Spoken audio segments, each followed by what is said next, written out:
Gravação iniciada. Ok, Tainá, obrigada. Então, pessoal, boa tarde. Vamos iniciar nossa sessão de julgamento do dia 8 de outubro de 2020, período da tarde, da primeira turma da terceira Câmara da segunda sessão do CAF.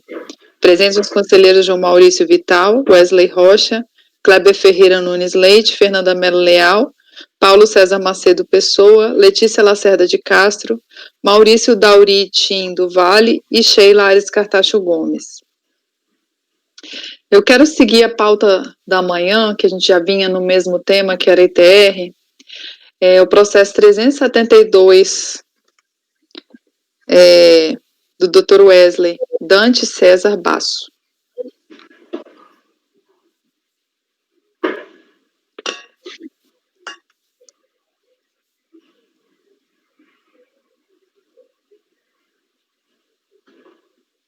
Eu acho que eu coloquei na pasta 2 votos sem querer, viu?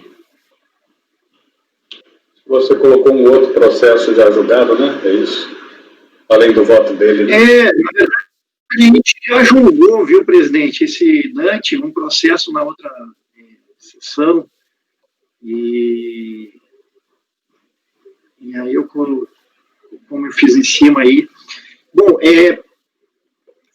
trata-se de uma notificação na qual se exige o pagamento no valor ali X, exercício 2003,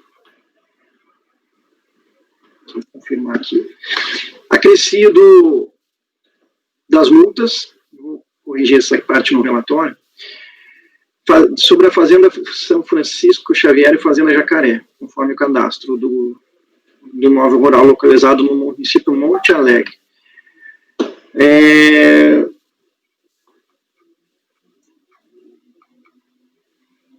Foi julgado improcedente a impugnação. O acordo de primeira instância encontra-se nas folhas 106 e seguintes.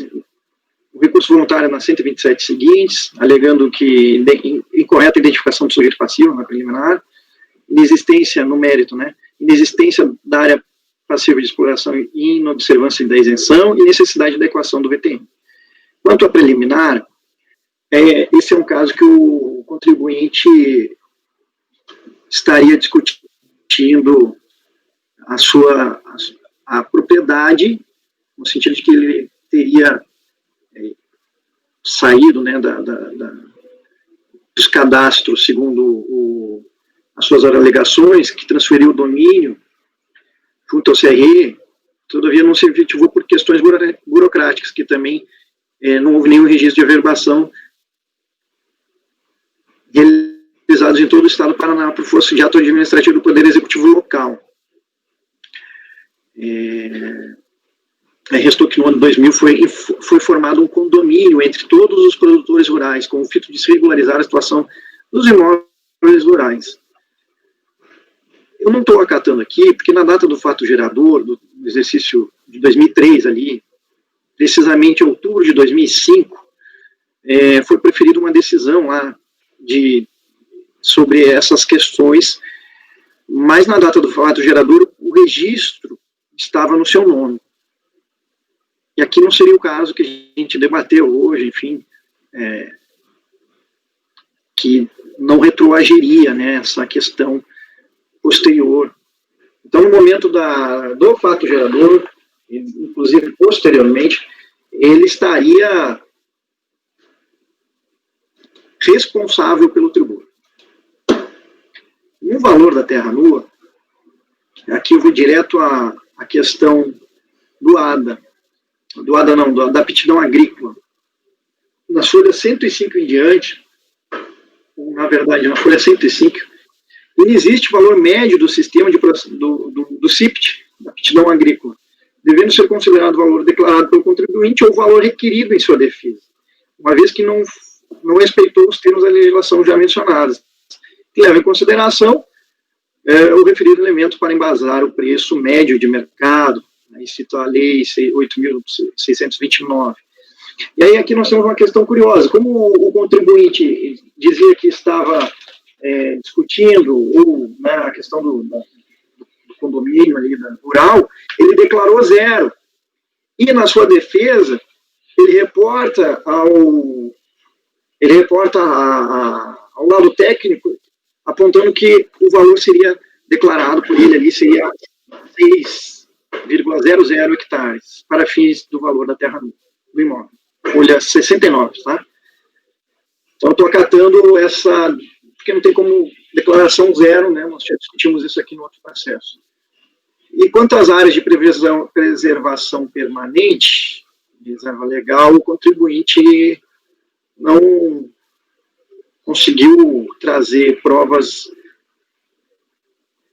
pelo laudo técnico dentro das formalidades exigidas tanto pela fiscalização, pela lei e por este colegiado. Logo, eu não acolho. A multa de ofício, obviamente, é aplicável e, portanto, dou conhecimento ao recurso para não colher a preliminar arguída e no mérito da parcial provimento a fim de que seja considerado o VTN de 6,0 por hectare. É o voto. Ok, doutor Wesley. Alguém tem algum questionamento? Doutor João, como vota? Eu acompanho. Doutor Kleber? Acompanho. Doutora Fernanda? Não saiu o microfone.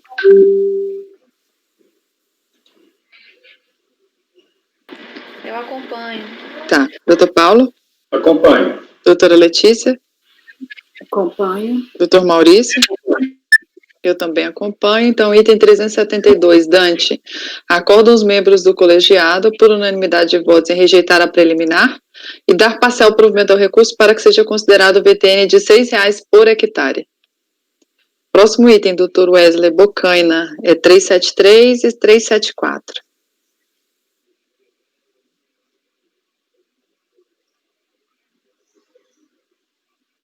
Hum, 373, 374. Vamos para o final de 2014, 41. TR exercício 2010. Nós já julgamos outros dois processos desse contribuinte. Foram negados também os seus recursos voluntários. Aqui nós vamos tratar exatamente de lançamento de uma área declarada de 10.542,4 hectares, localizada no município de Bananal, São Paulo, um valor expressivo considerável, ação proveniente dos trabalhos de revisão de 2010 da Receita Federal. Foi exigida uma série de documentações aí do contribuinte.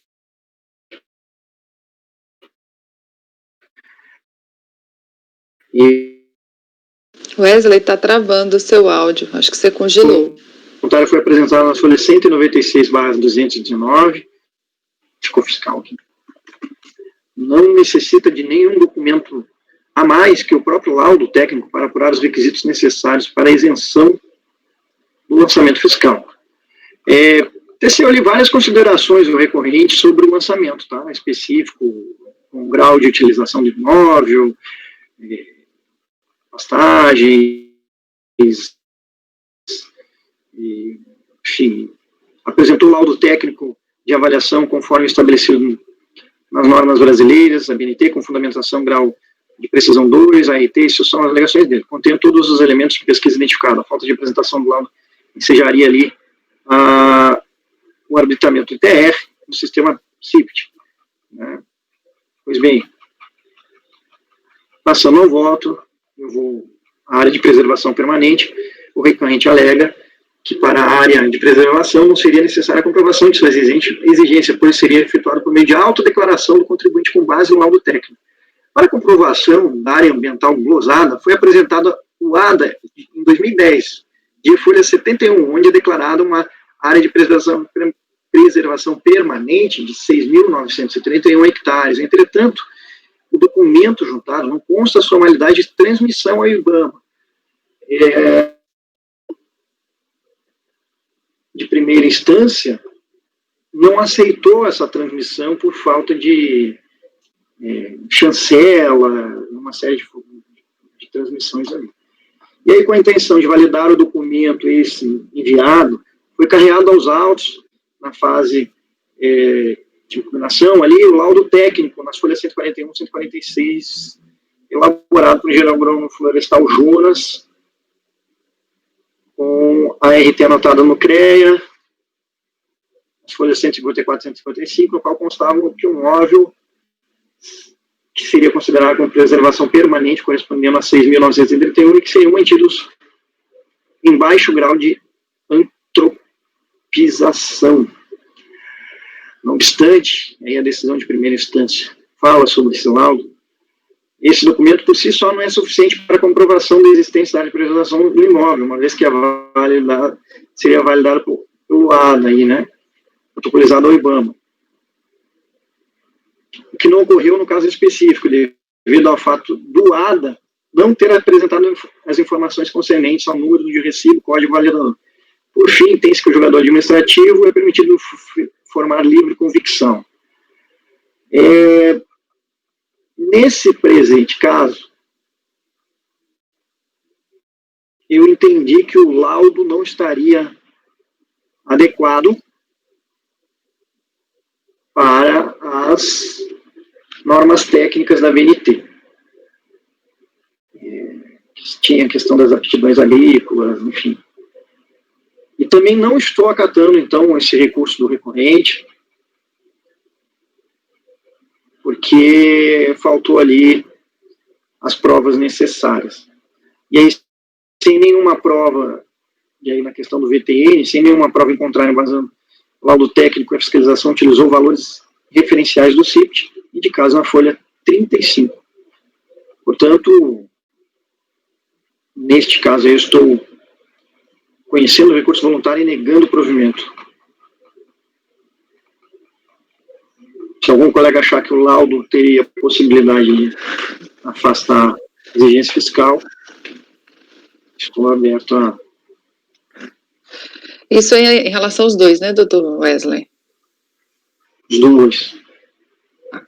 Os dois é o mesmo voto. Alguém tem algum questionamento?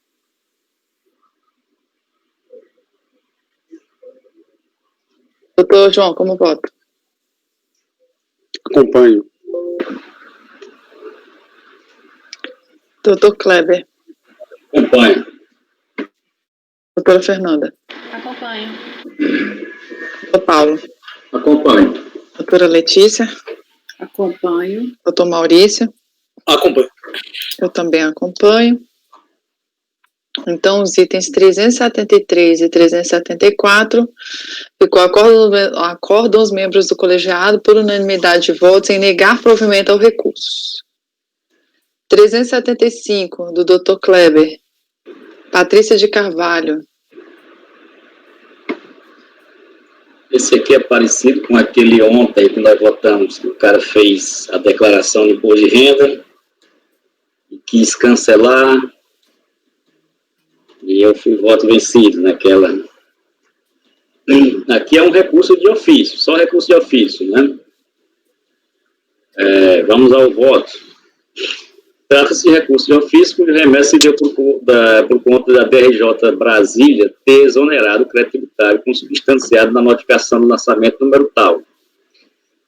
Eu bem descrever os fatos, eu repito aqui o relatório do acórdão recorrido. Resumir aqui, a ação fiscal foi proveniente dos trabalhos de revisão da DITR 2009, incidentes em malha valor. Iniciou-se com o termo de intimação fiscal número tal e foi pedido as provas a contribuinte, questão do laudo, todas as provas que ela pudesse fazer para comprovar o que ela declarou. Por não ter recebido nenhum documento de prova de procedência, como ela não recebeu, a fiscalização não recebeu, fez o lançamento, por suplementar de 2.751.000. Na impugnação, ingressou a contribuinte dizendo o seguinte: esclarece que nunca teve imóvel rural em seu nome, conforme certidão negativa de propriedade em anexo. Junto também pedido da DIAC de cancelamento 19/10/2010 e espelho do extrato CAFI com a situação atual cancelada. motivo inscrição indevida e pede deferimento. Então, foi isso. A alegação dela foi só uma, ela não entrou nem no mérito. Eu nunca tive propriedade em meu nome. Então, vamos ao voto. O requisito regulamentar para a admissibilidade do recurso de ofício está principalmente lastreado na exoneração em favor da contribuinte da obrigação tributária constituída pela notificação do lançamento superior ao limite de alçada fixado para a delegacia de julgamento. Então, como é superior a 2.500.000, conheço o recurso de ofício. Eu estou meio escaldado com aquela questão da Procuradoria, que pediu que fizesse a análise da sujeição passiva. Não foi tratado porque foi feita uma declaração, e essa questão não foi tratada em momento algum, né? Não foi tratada pela DRJ. Então, preliminarmente, antes de adentrar na questão do sujeito passivo da obrigação, há que se verificar a responsabilidade pessoal da contribuinte no envio da DITR 2009. Tendo em vista que a ação fiscal foi proveniente dos trabalhos de revisão da DITR 2009. De acordo com o artigo 136 do CTN, salvo disposição em lei encontrar, a responsabilidade por infração da legislação tributária independe da intenção do agente ou do responsável e da efetividade, natureza e extensão dos efeitos do ato. Neste caso, haveria que ser apurada a responsabilidade objetiva da autuada, pois foi aplicada a multa de ofício pela fiscalização que pune precisamente os atos que, muito embora não tenham sido praticados dolosamente pelo contribuinte, ainda assim tipificam infrações cuja responsabilidade de natureza objetiva e encontra-se definida nos termos do artigo 44 da lei citada. A questão de que se a DITR 2009 foi enviada por erro ou por dolo, bem como se as consequências aproveitariam a quem enviou, não foi questionada na impugnação, nem foi tratada no acórdão da DRJ. No entanto, não se estenderá a questão, pois a mesma deverá ser tratada pela Receita Federal, que possui capacidade investigativa para verificar o porquê do envio da declaração do ITR de 2009, tendo em vista a não ocorrência do fato gerador do ITR, tendo como sujeito passivo a recorrente, conforme será analisado em seguida. Então, eu me lembrei aqui do tempo que eu fazia a revisão de imposto de renda, que a gente mandava uma comunicação para o SPEI, para fazer a investigação de quem tinha enviado aquela declaração. Pois bem, passando para a questão do mérito, eu adoto o voto na integralidade da DRJ.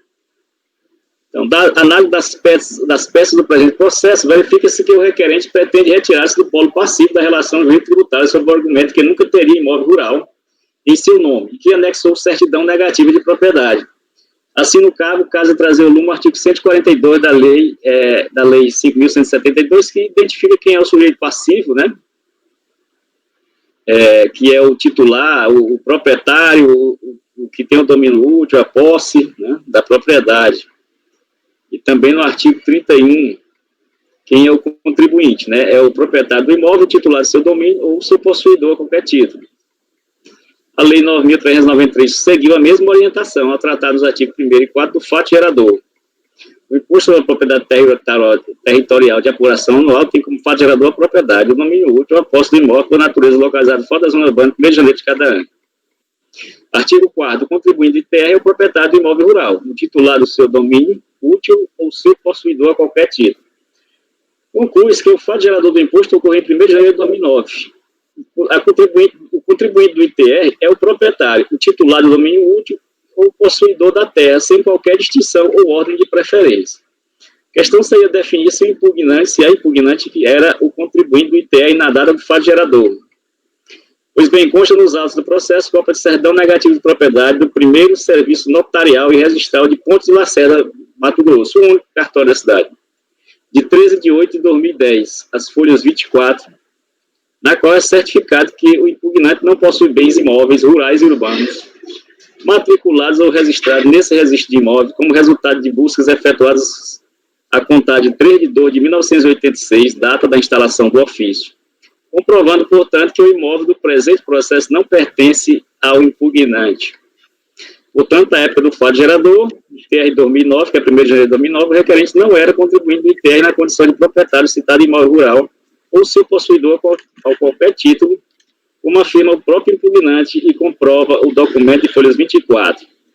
Com base no referido documento, considerado hábil para comprovar que o requerente não era o proprietário do imóvel na data da ocorrência do fato gerador do imposto de ITR 2009, conclui-se que deixou de existir, em nome do interessado, qualquer das hipóteses previstas no artigo 31 do CTN e da mesma forma do artigo 4º da Lei 9.393. Além disso, constata-se que o interessado deixou de apresentar, a partir do exercício 2010, as correspondentes DITR, e informa que requeriu o cancelamento do NIRF 6.000 e tal, de acordo com a INEFB 830 de 2008, que dispõe sobre o cadastro de imóveis rurais, o CAFI, em 19 de 10 de 2010, por meio do pedido de cancelamento, pelas mesmas razões apresentadas na impugnação. Quanto a isso, verifica-se no sistema CAFI que o citado NIRF foi cancelado.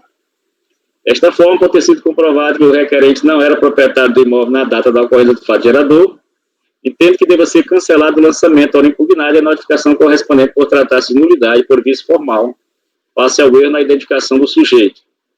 Por conseguinte, o erro na identificação do sujeito passivo torna nulo o lançamento por vício formal, tornando-se desnecessária a apreciação de qualquer questão de mérito.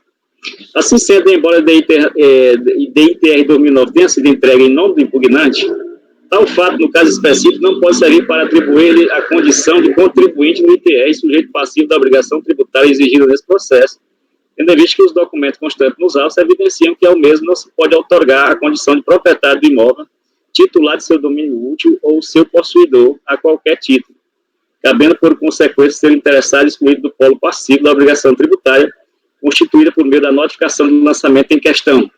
Isto posto, considerando tudo mais que consta no processo consta, voto no sentido de ser julgado procedente a impugnação apresentada. Esse era o voto da DRJ. Do exposto, eu voto por negar provimento ao recurso.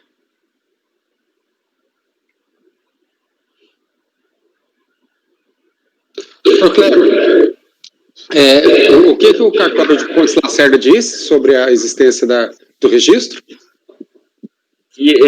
Que ela não tem nenhuma propriedade rural ou urbana registrada em nome dela no cartório, desde 1986, a época da instalação do cartório. Então, a questão aqui é que não tem um fato gerador, né? Não tem a propriedade, né?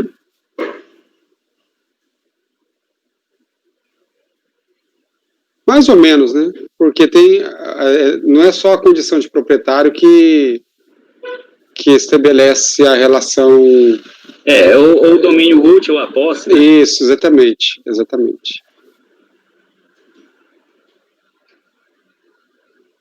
Mas teve aqui os cancelamentos também na Receita, no CAFI, né? Eu vou acompanhar, porque me parece que, tendo uma prova clara de que não há um registro, um cartório de registro de imóveis, a contestação do contribuinte quanto à sujeição passiva, o cancelamento do CAFI posterior, eu acho que está difícil, nesse caso, se admitir a sujeição passiva só porque a declaração foi apresentada no nome dele. Isso. Eu não estou dizendo que com isso há um precedente, porque há uma presunção óbvia de que quem é o declarante e apresentou é o sujeito passivo, né? Sobretudo no caso do ITR, que a mera posse, mesmo que a posse seja injusta, já o coloca na condição de contribuinte. Então, eu estou aqui a abrir um precedente, mas nesse caso concreto, em que há manifestação do cartório, há o cancelamento do registro de imóvel na Receita, ainda que posterior, eu acho, há a decisão da DRJ que também foi no mesmo sentido. Eu acho que aí sim dá para elidir essa relação tributária. Cortou para mim, João. Você disse que dava, eu só via a parte que dava para retroagir até... Não, eu não falei que dava para retroagir. Eu disse que, nesse caso concreto, em princípio, o declarante, a pessoa que apresentou a declaração, ou em nome de quem tenha sido apresentada a declaração, aquela pessoa é, em princípio, o contribuinte. Porque senão a gente contestaria qualquer apresentação de declaração pela internet. E ao fim e ao cabo a gente acabaria por não aceitar mais a apresentação de declaração pela internet, porque é pela internet, não tem efetivamente o apresentante ali, né? Então, não estou abrindo um precedente quanto a afastar a possibilidade de ele ser sujeito passivo por tal declaração no nome dele, não. Eu estou apenas dizendo que nesse caso concreto, porque tem uma declaração do cartório dizendo que não, proprietário de imóvel registrado lá, ele não é, e nunca foi. o registro do imóvel na Receita, no cadastro da Receita, foi baixado também. E a decisão da DRJ já havia reconhecido que ele não é o sujeito passivo. E o CAFI na Receita foi baixado como indevido. Como registro indevido, exatamente, como registro indevido. Então, eu acho que tem os elementos suficientes para afastar a presunção de que o declarante é o contribuinte. É isso que eu estou dizendo.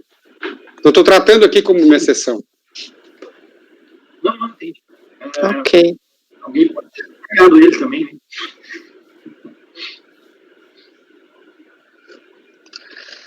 Bom, doutor João, então, como vota?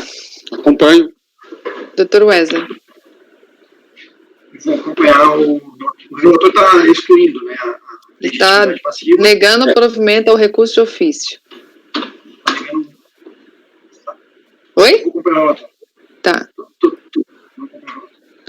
Doutora Fernanda? Acompanho o autor. Doutor Paulo?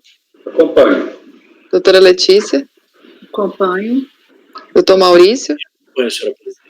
Eu também acompanho. Então, item 375, acordam os membros do colegiado por unanimidade de votos em negar provimento ao recurso de ofício. Então, indo para a nossa pauta da tarde, vamos para o processo do doutor Paulo. 376, parece recorrente, Fazenda Nacional, Orlando Vicente Antônio Taurizano.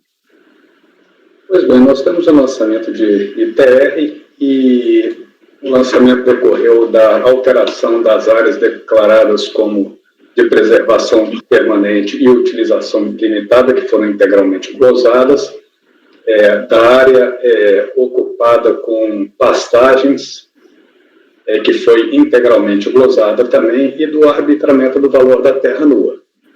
Bom, eu transcrevo o relatório da decisão de piso, e a decisão de piso acolheu em parte as alegações, restabelecendo a área de pastagem.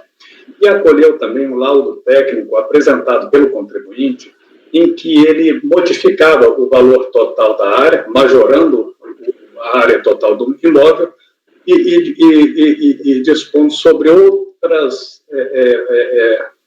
valores aqui de área para reserva legal e preservação permanente. Bom, então, acabou que essa retificação aqui, feita pela decisão de piso, só veio em desfavor do contribuinte, porque ela não admitiu as áreas de preservação permanente e reserva legal. Bom, então, vamos ao voto. Primeiro, eu não estou admitindo o recurso de ofício, porque ele está aquém do limite de alçada na data do julgamento. Admito o recurso voluntário. O contribuinte suscitou uma preliminar de nulidade, eu digo com efeito, trata-se de lançamento efetuado por autoridade competente com clara e precisa motivação, assegurando o pleno exercício do contraditório e da ampla defesa, não vislumbrando nenhuma das hipóteses do artigo 59 do PAF. Então, rejeito essa preliminar. Vamos ao valor da terra nua. Bom, o valor da terra nua não foi fundado com base no CIT. Foi feita uma diligência, o processo havia sido baixado em resolução por esse colegiado e retornou com a informação de que não houve a apuração com base no CIT. Então, dois pontos, manifesto pelo cancelamento do arbitramento do valor da terra nua, devendo ser restabelecido o VTN declarado pelo recorrente. Não tem nenhum laudo técnico que diga que seja outro valor que não aquele declarado. O laudo técnico que diz respeito à área do imóvel, área de preservação permanente, reserva legal. Então, estou restabelecendo o valor declarado. Vamos à área de preservação permanente. Quanto às glosas das áreas de preservação permanente e de utilização limitada, reserva legal, o voto condutor do acordo de piso reconheceu o erro material cometido pelo sujeito passivo no preenchimento da DITR 2000, majorando a área total do imóvel para 22 mil e tantos hectares, consoante laudo técnico de folhas 47 seguintes, de modo que devem ser considerados as áreas de 6 mil e tantos e 4 mil e tantos, respectivamente. Isso para fim de reserva legal e preservação permanente, né? Portanto, transcrevo o trecho pertinente do voto condutor da decisão recorrida que tratou dessa matéria em que ele admitiu essa retificação da DITR. Está transcrito aí. Não obstante, que pese tenha majorado a área total do imóvel, matéria não questionada pelo recorrente, em face dos documentos apresentados pelo sujeito passivo, referido julgado deixou de admitir a exclusão das áreas de preservação permanente e de utilização limitada, reserva legal, da base de cálculo do imposto, por falta de apresentação tempestiva doada. E, em relação à área de reserva legal, também pelo fato de não ter sido providenciado o tempestivo averbamento à margem do registro da matrícula do imóvel. Considerando tratar-se de lançamento do ITR referente ao exercício de 2000, aplica-se o teor da súmula CARF número 41, e diz a súmula CARF: a apresentação doada, emitida pelo IBAMA, órgão conveniado, não pode motivar o lançamento de ofício relativo aos fatos geradores ocorridos até 2000. Do exposto, considerando ainda que o sujeito passivo efetivamente comprovou o protocolo do ADA em 1 de março de 2004, folhas 45, antes do início da ação fiscal, que ocorreu em 19 de 4 de 2004, folhas 15, ao abrigo, pois, da espontaneidade, admito a exclusão da área de preservação permanente 6.205,2 hectares. Isso é o que está na retificação do laudo técnico admitido na decisão recorrida, entendeu? Não é o que está na DITR dele. Na DITR dele estava 4.500 hectares. Mas como já admitiu a majoração da área do total do imóvel, em prejuízo do contribuinte, não pode deixar de admitir isso aqui também, entendeu? Por oportuno, do exposto, considerando que o sujeito passivo efetivamente comprovou isso. Então, estou restabelecendo essa área. Eu transcrevo aqui uma jurisprudência coerente com essa decisão. Quanto à glosa de reserva legal, esta teve fundamento também na falta de comprovação da tempestiva averbação à margem da inscrição da matrícula do imóvel, conforme artigo tal da lei tal, e cito aí a legislação toda pertinente, em data anterior à do fato gerador do ITR, que foi 1 de 1 de 2000. Referida averbação deu-se apenas em 9 de 5 de 2002, vídeo folhas 63 a 73. Não se prestando, pois, para justificar a exclusão da área de reserva legal da base de cálculo do imposto, referente ao fato gerador ocorrido em 2000. Aí eu cito aí também uma jurisprudência. Do exposto, não obstante os argumentos colacionados pela defesa, que no conjunto são enfrentados nesse voto, deixo de reconhecer a área de reserva legal de 4.404,9 hectares. Isso aqui é o que está no laudo dele, entendeu? O que ele tinha declarado é 7.183. Mas o que ele está pedindo é só isso aqui. Com base no exposto, voto por conhecer do recurso, rejeitará preliminar e imunidade parcial provimento para cancelar o arbitramento do valor da terra nua, com base no CIP, devendo ser restabelecido o VTN declarado pela recorrente, e admitirá a exclusão da base de cálculo do ITR da área de preservação permanente de 6.205,2 hectares. É como eu voto.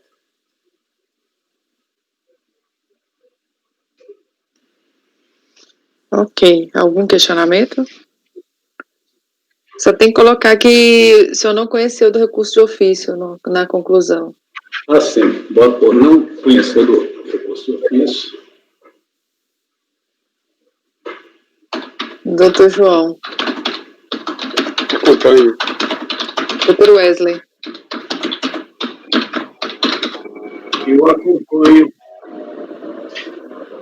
Doutor Kleber. Acompanha. Doutora Fernanda. Acompanha. Doutora Letícia. Acompanho. Doutor Maurício. Eu também acompanho.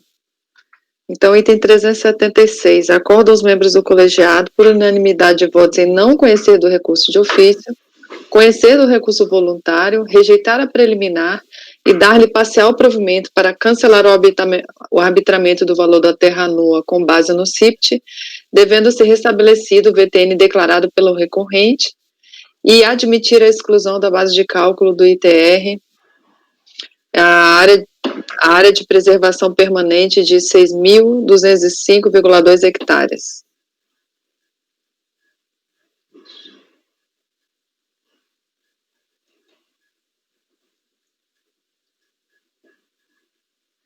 O processo 377 foi retirado de pauta. E aqui a gente vai chegar nos processos que são da minha relatoria, da Rio Grande Participações. Eu inicialmente tinha feito uns votos da Rio Grande.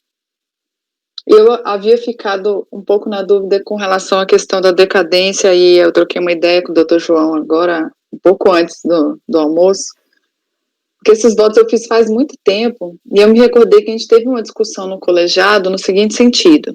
Antes de abrir eles, acho que nem precisa de abrir o 378, o 379 e o 382, porque eu vou encaminhar eles para uma diligência. Todos eles são a mesma coisa, o contribuinte alega inexistência do imóvel, e aí eu vou entrar depois nessas questões, mas nesses 3 processos em específico, ele alega a questão da decadência, porque ele entende que lá na notificação de lançamento, lá, acho que tudo é notificação de lançamento, aquele campo que tem a informação lá do imposto pago, ele entende que o fiscal entendeu que ele pagou aquele valor de imposto, e por isso ele teria direito à aplicação da regra decadencial do 150, parágrafo 4º. Em particular, em relação a essa questão da decadência, eu acho que o contribuinte tem que trazer prova, o comprovante de recolhimento, desse recolhimento antecipado.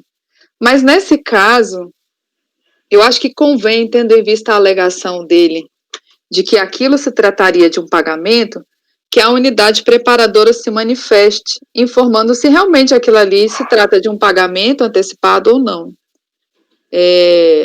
A gente não teve, na discussão que tivemos aqui no colegiado, eu entendo que esse campo, o fiscal, ele declara o imposto que foi apurado como a pagar na DITR dele, e aí ele coloca nesse campo da notificação esse valor. Mas eu acho que não custa pecar, né, ter um certo zelo, justamente porque o contribuinte ele alega exatamente isso, que aquele campo se refere a uma antecipação de pagamento dele. Então, nesse sentido, o item 378, o 379 e o 382, eu estou encaminhando para a diligência, apesar de não estar aí no voto, para que a unidade preparadora confirme se aquele valor que consta, né, da notificação como valor pago realmente foi recolhido, né? E aí o ano calendário, o 378 é exercício 2009, e aí ele foi lançado em 2014, em maio de 2014, o 379 também é a mesma coisa, e o 382 é 2006, o exercício, lançado em 2011. Então, se constatado o pagamento antecipado, estariam abarcados pela regra decadencial do 150, parágrafo 4º. Então, em relação a esses 3 processos, o meu encaminhamento é pela diligência, para que a unidade preparadora informe se houve pagamento, ainda que parcial, de ITR do referido exercício em questão, referente ao NIF do imóvel, no caso, cada um vai ter um NIF diferente, porque são imóveis diferentes, em específico de cada imóvel que está sendo tratado nessas notificações de lançamento. Então, esses 3 itens eu estou propondo a diligência, então eu nem vou entrar na questão do voto neles, porque eu acho que a diligência é uma questão que vem antes de tudo que eu iria tratar no processo. Alguém tem algum questionamento? Sheila, só uma pergunta, isso não influencia, não impacta nas 126 horas tuas? Como é que funciona isso? Não, porque eu estou fazendo diligência. Ah, tá. Na verdade, a unidade preparadora vai ter que ir lá para a unidade preparadora informar se houve recolhimento ou não. Não é um saneamento, não é coisa que tenha que sair por despacho, né? O colegiado, se entendesse que não seria o caso de diligência, a gente poderia estar votando meu voto aqui, né? Tem até o voto pronto, né? Eu tinha feito até o voto pronto no sentido de aplicar 173, inciso 1º, eu entendo que o contribuinte tem que trazer a prova do pagamento no recurso. Eu sempre tenho decidido nesse sentido.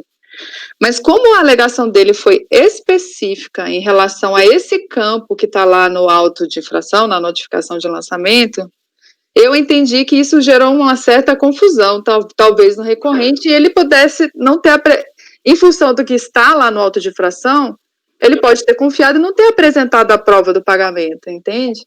Então, nesse caso em específico, eu sou a favor da diligência. De acordo. Para que a unidade preparadora se manifeste em relação ao que foi lançado ali, se está recolhido, né? Doutor João. A questão é que ele trouxe o que ele entendeu ser a prova. Na verdade, não trouxe, ele apontou. Ele Não, apontou. a decadência é pelo 150 e a prova está aqui. E, na verdade, eu já tinha conversado com o doutor Achille sobre isso. Na verdade, é o seguinte, aquilo em si não é uma prova. Ele acha que é, mas não é. Mas é um indício de que pode haver pagamento. Por isso, a prudência em verificar. Doutor Maurício, sobre a questão que o senhor colocou aí das 126 horas, na verdade, não impacta nas 126 horas, é verdade, porém, quando o processo retornar da diligência, não conta de novo. Ah, entendi. Não vale nada. Não vale nada. Então, as horas do processo estão sendo consumidas agora. Então, a gente vai julgar, por exemplo, 126 horas no futuro, mais esses processos. Isso. Eles vão Quando eu parar. recebo de volta, não é assim, né? Quando eu recebo de outro jogador, conta Aí tudo. conta. Isso, aí conta. Isso. Conta. Não, de diligência, Uhum. Talvez de outro jogador, acho que é 8 horas, 4 horas, alguma coisa assim. eu acho que não conta, não. Aí, Quando vem de outro jogo. então, Não, vem, conta sim, eu já peguei. Conta? Conta. Conta, tem um valor mínimo lá. E eu acompanho. Acompanha? Doutor Wesley. Então, são os itens. Só estou fazendo 3 itens aqui, que é o 378, 379 e 382. Doutor Wesley. Eu vou acompanhar, presidente. Pela Doutor diligência, né? Isso, pela diligência. Eu acompanho. Doutora Fernanda. Acompanha. Doutor Paulo. Acompanho. Doutora Letícia. Acompanho. Doutor Maurício. Acompanho. Então, o item 378, vê se tá. Eu peguei até da outra ata que a gente fez, acho que foi de julho. Resolvem os membros do colegiado, por unanimidade de votos, em converter o julgamento em diligência, para que a unidade preparadora informe se houve pagamento, ainda que parcial, de ITR do exercício de 2009, referente ao imóvel NIF 5.303.602.6, Fazenda Nova Esperança. Esse foi o 378. 379. Resolvem os membros do colegiado, por unanimidade de votos, em converter o julgamento em diligência, para que a unidade preparadora informe se houve pagamento, ainda que parcial, de ITR do exercício de 2009, referente ao imóvel NIF 5.303.615.8, Fazenda Mata Verde. E o 382.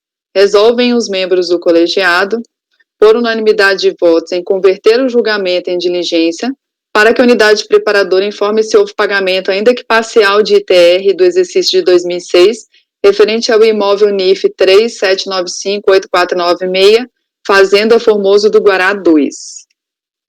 Agora, aqui, continuando, eu vou para o 380, em que abrindo o 380 a gente vai resolver todos os demais, tá? Aqui é o que a gente vem decidindo em relação à questão de ter a escritura no nome do recorrente, né, como prova, e ele não providenciou o cancelamento dessa inscrição, né, portanto, proprietário do imóvel. Mas, de qualquer forma, eu vou dar uma pincelada aqui. Lançamento de ITR, são vários imóveis, cada processo desse é um imóvel diferente. Ele alega, basicamente, que o CIPT não tem aptidão, que a fiscalização não visitou o imóvel, que não, para ver que o imóvel não existiria, que não obstante a decisão recorrida reconhecer a aptidão que não existe, que não foram utilizados, quanto ao VTN médio, ele fala que o VTN é absurdo, que é 500% mais caro, que o imóvel é inexistente desde 20/1/2012, aí observem que o lançamento se refere a 2009, o exercício 2009, tá? Ele fala que ele é inexistente desde 20/1/2012 e que ele vem tomando providências para cancelar a matrícula do imóvel em questão. Inconstitucionalidade e ilegalidade da utilização de base de cálculo do ITR fixado por portaria, e multa confiscatória. Então, eu estou conhecendo em parte do recurso, não estou conhecendo as alegações de inconstitucionalidade acerca da multa confiscatória, alíquota aplicada ao ITR e violação a princípios constitucionais. Quanto à inexistência do imóvel, eu estou reconhecendo que ele não conseguiu provar. O único documento que ele anexa é um pedido direcionado ao INCRA, de folha 65, 66, e que nem tem a resposta desse pedido direcionado ao INCRA.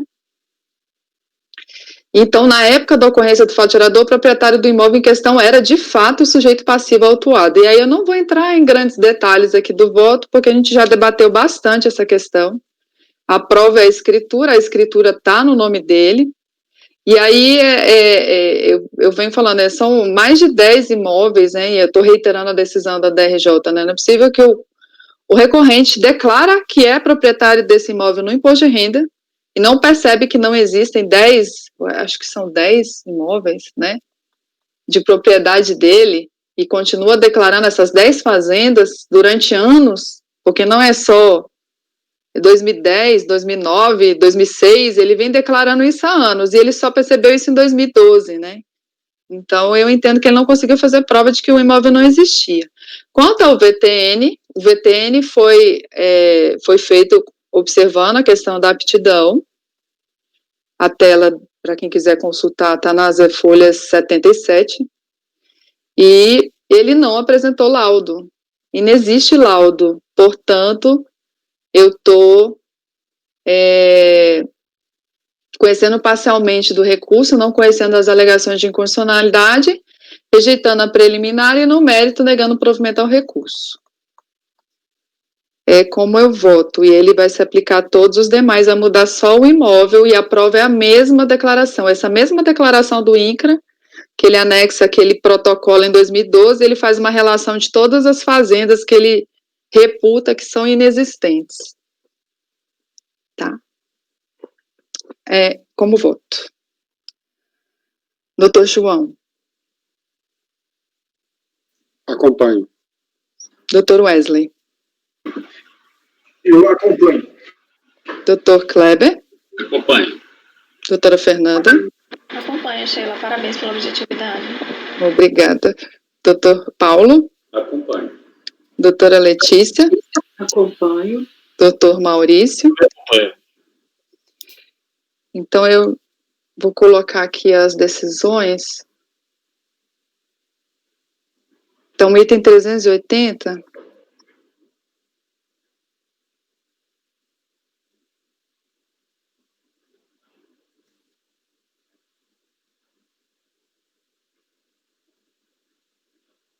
Acordam os membros do colegiado por unanimidade de votos em conhecer parcialmente do recurso, não conhecendo as alegações de inconstitucionalidade, rejeitar a preliminar e negar-lhe provimento.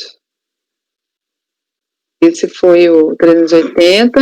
Deixa eu verificar se é o mesmo resultado do 381. Vai ter uma diferença só nos dois últimos, que eu acho que ele pediu uma diligência para a pessoa ir lá comprovar que inexistia o imóvel, e aí eu estou rejeitando. 381 é idêntico. No 383, 384, eu estou indeferindo o pedido de diligência, porque eu entendo que é desnecessário, que pela prova dos autos a gente tem a prova de que a propriedade é dele, que a fiscalização não vai lá no lugar para ver se o imóvel ainda existe, tá? É despiciendo isso. Então, nesses dois últimos, tem deferir o pedido de diligência e negar provimento.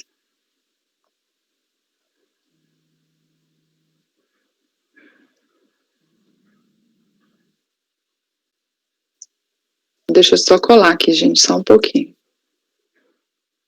Então, 383 e 384 vai ser: acordam os membros do colegiado por unanimidade de votos em conhecer parcialmente do recurso, não conhecendo as alegações de inconstitucionalidade, rejeitar as preliminares, indeferir o pedido de diligência e negar-lhe provimento.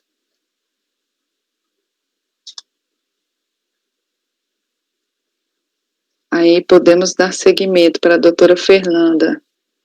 José Cândido de Paula.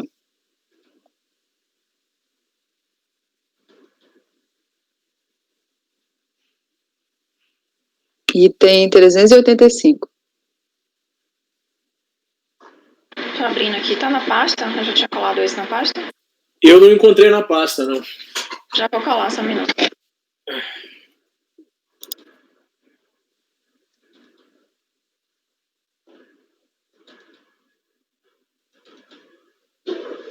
Fernanda Cola, eu vou aqui. Se ela voltar, pode começar, viu? Ô, Sheila, enquanto a doutora Fernanda verifica aí, tem um e-mail quando tem. Aqui do lado. Que a gente tem que mandar informar quando tem erro na distribuição do lote. Não tem um e-mail? Porque pelo manual manda preencher o formulário e tal, mas depois vem uma orientação dizendo não manda pelo e-mail. Tem um e-mail que eu mandei faz pouco tempo da Elaine, que tem uma apresentação do PowerPoint com a informação de todos os e-mails que você vai mandar para cada setor. Deixa eu procurar. Veja os últimos que eu te mandei. Foi junto com aquele outro lá da obrigação acessória. Eu acho que lá tem todos os e-mails direitinho que tem que... Sheila, esse é o último de TR, né? Isso, é o 385, é o último. Você se importa se eu passar para todos de imposto de renda e deixar esse para o final, só porque para copiar e colar agora aqui no VPN, minha internet está super devagar? Tem problema não. Não.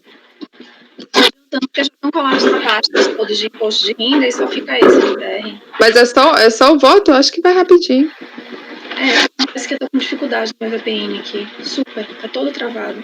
Não, se tiver problema, tudo bem, eu paro e faço isso. É só porque se não tivesse problema, eu adiantava todos esses aqui do imposto de renda, que é rapidinho, que são todos novos, e esse também do José Cândido novo. É que o ruim é só a ordem nos vídeos, né? Vai ficar meio perdido. Então, mas manda pro pessoal pelo WhatsApp. Manda, eu só vou parar aqui agora, só pra pegar aqui o volta. Pega ele pelo WhatsApp, aí eu vejo como é que eu faço.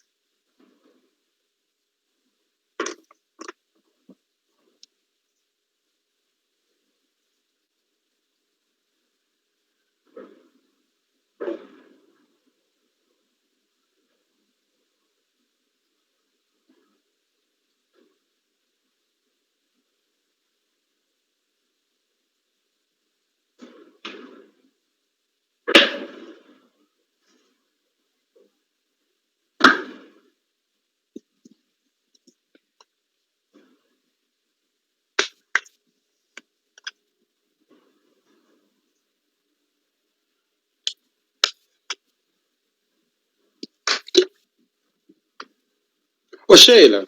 Sim. Dá para ir votando meu processo enquanto ela está localizando então, lá. Não há problema nenhum, não. É só a ordem desses vídeos que vai ficar meio bagunçada. Não há problema. Bora lá. Sim, não tem problema nisso. É porque tem que ficar fazendo legenda, é só isso. A legenda fica bagunçada na ordem, mas tudo bem. Qual é o que você quer fazer, João? Só tem um meu aí, que é Marco Antônio, deixa eu abrir ele aqui. Que é mais antigo, né? Ela é de ontem à tarde. Que ele é um embargo de declaração. É Marco Antônio Pascoal, 350. Isso é um embargo de declaração. Deixa eu abrir ele aqui. É porque eu fico anotando a legenda para passar para ele, sabe? Então... Uhum.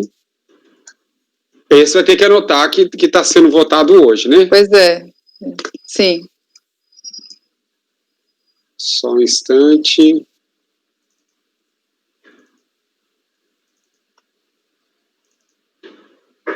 Marco Antônio Pascoal.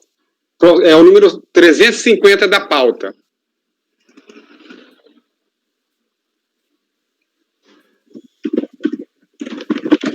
Vamos lá. Embargo de declaração. Mexeu na internet, mano. Oi? Eu acho que ele tá achando que o microfone tá desligado. É a mesma coisa do meu. Seu microfone tá aberto, doutor Wesley? Não, mas não tá aberto não, tá? Ó, tá com o ícone de desligado, mas ele tá captando. É o que acontece comigo. Você tá brigando com a Bárbara. Vocês não ouviram que eu tô na melhor... Tá falando aqui que o pessoal tá na melhor turma, que ninguém ouviu que eu falei. Ouvimos. A gente ouviu porque esse negócio do Jitsi não tá funcionando do microfone. Que medo, que medo. Apertem F8. Na dúvida, F8, ok? Vamos lá. É auto de infração. É embargo, viu, gente? Auto de infração de imposto de renda 2008, omissão de rendimentos recebidos de pessoa jurídica. O sujeito passivo, ele impugnou o lançamento e alegou nulidade do processamento de direito de defesa por falta de indicação clara e precisa da irregularidade cometida e qual dispositivo legal. E os valores recebidos provieram de mútuos, sempre mútuo, de mútuos regularmente efetuados, comprovados pela contabilidade das empresas, que foram quitados com os valores recebidos a título de dividendos resultantes do lucro obtido por equivalência patrimonial. Eu normalmente não descrevo as alegações da impugnação no relatório, não, mas quando eu preciso me reportar a impugnação, eu descrevo como foi o caso. A impugnação foi julgada improcedente, inconformado, o sujeito passivo apresentou recurso voluntário, não questionou a nulidade aventada na impugnação, mas manteve o questionamento do mérito, que é a questão do mútuo. Além disso, aduziu outras alegações, que são nulidade por mudança de critério jurídico, nulidade por violar a verdade material e contrariar as provas dos autos. A gente verá que esse item B é a matéria embargada. Nulidade por violar a verdade material e contrariar as provas dos autos. Nulidade do lançamento por se basear em presunção e multa de ofício confiscatória. O colegiado, por unanimidade, negou provimento ao recurso. O recorrente apresentou embargos que apontou os seguintes vícios. Aí, não vou citar todos os vícios, mas o fato é que o importante é o item B, omissão relativa à análise da matéria pertinente à alteração do critério jurídico do lançamento. Ele alega que houve essa omissão. Além de outras alegações. Os embargos foram rejeitados por intempestividade, aí entrou com a decisão judicial, pediu uma liminar, foi concedida para que os embargos fossem admitidos. A autoridade impetrada, que foi a doutora Sheila, acolheu e recebeu os embargos e os admitiu parcialmente, nos seguintes termos.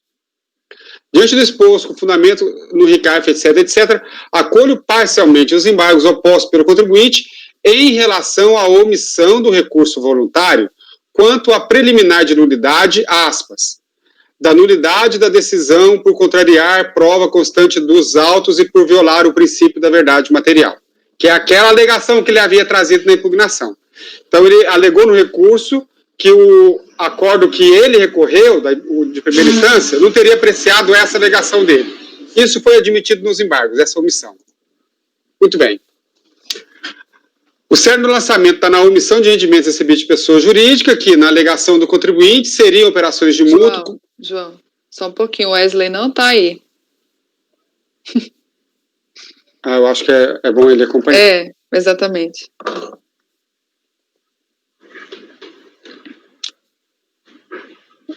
Senão você vai ler à toa, né? Ele vai até lembrar desse julgamento, porque foi um julgamento, embora tenha sido por unanimidade, a matéria era rica, era polêmica. Sim. Deu muito debate. Eu não sei se a doutora Sheila participou desse julgamento, acho que sim, também.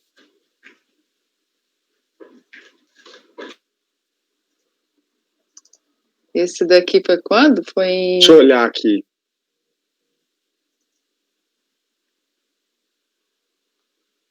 Pelo que você colocou aqui no... Kleber, Antônio, Sávio, Marcelo, Sheila. Sheila está aqui. O Júlio já estava. Sheila está aqui.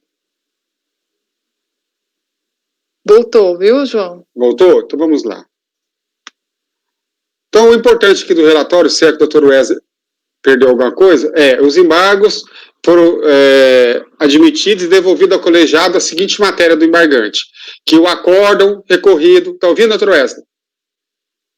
O acórdão recorrido, ele não teria apreciado a, aspas, nulidade da decisão por contrariar prova constante dos autos e por violar o princípio da verdade material, fecha aspas. É um processo de omissão de rendimentos, de rendimentos recebidos de pessoa jurídica. O contribuinte alegou que eram operações de mútuo contraído junto às empresas Separ e Serpa. Entretanto, considerando que não havia contrato de mútuo sob bases econômicas, não havia prova da liquidação e também não foram recolhidos os tributos relacionados à alegada operação de crédito, os mútuos foram desconsiderados pelo colegiado. Em seu favor, o contribuinte alegou que os mútuos foram liquidados por lucros havidos das empresas Serpa e Separ, que, por sua vez, resultariam da equivalência patrimonial das suas participações na empresa central. Essa hipótese foi afastada pelo fisco porque o aumento do patrimônio da investida ocorreu em desacordo com as normas contábeis, pois foram indevidamente registrados debêntures como se fosse patrimônio líquido, quando a rigor seria o passivo. Nada disso está nos embargos, mas essa é a história que foi decidida no acordo. A matéria devolvida no acolhimento dos embargos está adstrita à omissão no julgado embargado, nosso julgado, da análise acerca da nulidade que ele alegou no recurso do acordo da DRJ, porque ele teria desconsiderado as provas dos autos e a verdade material. E nós não apreciamos essa alegação de nulidade dele. Pois bem, então agora passo a apreciar essa alegação, essa omissão. Acerca da matéria sob apreço, o recorrente alegou: de start, a exigência fiscal formulada foi estabelecida com base em mera presunção que o recorrente teria omitido rendimentos e mesmo a despeito de tal presunção ter sido completamente elidida pela vasta prova acostada, foi mantido o lançamento contra ele edificado, o que demonstra de forma clara e inequívoca ser nula a decisão monocrática da DRJ por ter ignorado prova constante dos autos capaz de derrubar toda a exigência fiscal. Para comprovar, ainda citando o contribuinte, para comprovar o total e infundado desprezo pela turma julgadora às provas produzidas, escreve-se a seguir mais um excerto da decisão recorrida constante nas folhas dos autos. Aí ele diz aqui, que lá na decisão de fato consta: os créditos em favor de Marco Antônio não possuem identificação da natureza do evento, vale dizer, não foi consignado nos documentos que aqueles valores correspondem a pagamento de títulos a título de lucros, as informações apresentadas na declaração de ajuste por si só, e a informação global em balanço contábil e declaração de IPT são insuficientes para comprovar a efetiva distribuição desses lucros, fecha aspas. Segue o recorrente. Ora, se as declarações apresentadas pelo contribuinte em sua declaração de ajuste anual, no sentido de ter recebido lucros, lastreadas por documentação contábil emitida pela empresa pagadora desses lucros, aliada ainda à existência de comprovação da movimentação financeira desses montantes, não são suficientes para comprovar a efetiva distribuição dos lucros, o que seria então necessário para fazer a prova? Alega o recorrente. Tem-se, portanto, que a referida decisão desdenhou, sem fundamento jurídico proveitoso, dos documentos que instruíram a impugnação. Essencialmente, esse é o argumento do recorrente, sobre o qual não teríamos nos pronunciado. Aí ele fala que a questão da ampla defesa,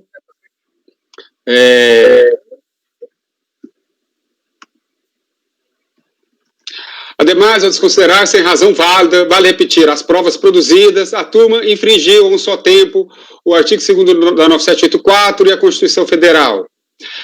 Verifica-se que, no caso em tela, não foi observado o princípio da motivação, tendo, por conseguinte, violado o princípio da ampla defesa, sendo nula a decisão. E aí traz a emenda da nulidade. Por conta do exposto, estando inquinada de nulidade, a decisão recorrida não poderá prevalecer. Então, esse argumento do recurso que passamos a apreciar. Em resumo, o recorrente alegou que o colegiado de primeira instância não teria analisado as provas apresentadas e, por isso, manteve o lançamento. Não é o que eu percebo. Entendo que o acórdão recorrido não se omitiu da análise das provas indicadas na impugnação, que, essencialmente, apontariam, segundo o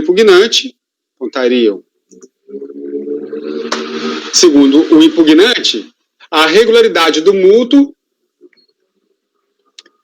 contraído perante suas empresas, especialmente quanto à quitação de maneira escritural pela compensação de lucros distribuídos. É desnecessário reproduzir nesse voto todas as inúmeras passagens do acórdão recorrido da DRJ, em que as provas são contestadas juntamente com a tese da existência dos alegados mútuos. Faço, pois, ilustrativamente o registro de algumas passagens apenas para demonstrar que aquele acórdão não se omitiu. Ao contrário, apreciou as provas dos autos para decidir. Eu não vou ler aqui, senhores, estão aqui citadas as passagens com as folhas, ele apreciando as provas apresentadas. O inconformismo do recorrente não é porque ele não apreciou as provas, é porque ele entendia que era inconteste a distribuição de lucro. Só que o fundamento do acórdão recorrido foi o seguinte, não tinha lucro nenhum para distribuir. Você, através de uma equivalência patrimonial fraudulenta, você gerou na investida um aumento de patrimônio que não poderia ter existido por ferir normas contábeis, porque ele registrou debêntures como se fosse patrimônio líquido, enquanto as debêntures deveriam ser registradas como passivo. Então, aumentou o patrimônio da investida, aí, pelo método da equivalência patrimonial, esse aumento do patrimônio da investida, ele fez refletir lá no lucro das investidoras e distribuiu para si esses lucros. Então, veja só, o acórdão apreciou todas essas provas e refutou sob esse argumento, dizendo, olha, tudo bem, está escriturado na sua contabilidade, e é verdade, você trouxe, está provando que está escriturado, só que está errado. O lucro que você está apontando, ele não existiu. A gente não está discutindo aqui a existência do lucro, essa matéria já foi decidida. O que eu estou dizendo é que foi apreciada, sim, a prova. O que a gente está discutindo nos embargos é a omissão. Não houve omissão. As provas foram apreciadas e foram refutadas. Aí eu estou citando aqui vários trechos em que essas provas são apreciadas. Por fim, percebe-se facilmente que o acórdão recorrido, ao contrário do que afirmou o recorrente, considerou as provas dos autos e as analisou em detalhe, concluindo que elas não eram suficientes para comprovar as operações de mútuo. Não vejo, então, razão alguma para anular a decisão recorrida sob a alegação de que teria sido omissa e teria, então, obstado o direito de defesa do recorrente. O acordo embargado deve, pois, ser colmatado para que, mantida a rejeição das preliminares, consigne também a matéria analisada neste acordo, que deve ser rejeitada. Então, como lá rejeitou todas as preliminares, essa rejeição está contida, essa preliminar que a gente está analisando agora. Então, eu voto por acolher os embargos e, sanando a omissão apontada, sem efeitos infringentes, re-ratificar o acórdão tal para conhecer da preliminar de nulidade do acórdão recorrido por contrariar provas dos autos e o princípio da verdade material e rejeitá-la. Ok, doutor João. Doutora Letícia? Eu só talvez não tenha entendido melhor. Teve um mandado de segurança? Teve. Para conhecer a tempestividade. Teve, porque ele apresentou os embargos fora do prazo, aí ele entrou com mandado de segurança para admitir os embargos. Ah, perfeito. Estou preparada para votar. Então, doutor Wesley, como vota? Vou acompanhar o relator. Doutor Kleber? Eu gostei muito do voto. Eu acompanho o relator. Doutora Fernanda? Acompanha o relator. Doutor Paulo? Acompanho o relator. Doutora Letícia? Eu acompanho. Doutor Maurício? Eu também acompanho. Então, item 350, acordam os membros do colegiado por unanimidade de votos em acolher os embargos para, sanando a omissão apontada, sem efeitos infringentes, ratificar o acórdão 2301.006.259 de 9/7/2019 para conhecer da preliminar de nulidade do acórdão recorrido por contrariar as provas dos autos e o princípio da verdade material e rejeitá-la. Eu queria voltar naquele processo que saiu em vista de mesa, eu já estava me esquecendo dele aqui, que foram os embargos do item 335, que foi aqueles embargos da doutora Fernanda, que foi anexado o acórdão errado no processo desse interessado aqui, Holmes Araújo Timóteo. Eu tinha ficado de verificar a questão e tudo, e realmente são embargos, não tem outra forma de corrigir. E a minha sugestão de redigir, a gente já tinha até votado, né? Mas podemos, como é que fica? Ficou só o dispositivo. Qual é o mesmo processo, Dorothea? Desculpa que é o item da pauta. É que eu tinha anexado no e-processo. É o 335, aqueles embargos que a Fernanda anexou o acórdão errado. Ah, sim. A gente voltou corretamente na sessão, mas na hora de juntar, eu juntei um outro processo. Não, mas você mandou pelo WhatsApp, eu achei brilhante a solução. Aí eu quero proclamar aqui a solução, não sei se é o caso de retornar, a votação já foi feita, né? Ficou faltando só O dispositivo. O dispositivo. Então, a sugestão é: acordam os membros do colegiado por unanimidade de votos em acolher os embargos sem efeitos infringentes, para, sanando o vício apontado, substituir o acórdão 2301-006-683, anexado por equívoco aos autos, pelo acórdão 2301-006-681. Correto? Para ficar registrado e guardado no vídeo, né? E aí eu coloco, ele foi julgado hoje, João? Colhe os votos antes, né? Vou colher de novo, então, tá? Doutor João. Eu acompanho. E a gente estava na dúvida se era a questão de ser embargos ou não, e aí foi na hora que a gente tirou de... Não, antes de mais nada, é a doutora Fernanda que é relatora, né? Esse voto é o seu, né, Fernanda? Isso, cara. Ah, tá. Então acompanho. Isso. Você está de acordo, Fernanda, de colocar dessa forma, substituir Então, um como pelo a gente outro? tinha alinhado ontem. Isso. Certo? Foi isso que eu fiz no voto.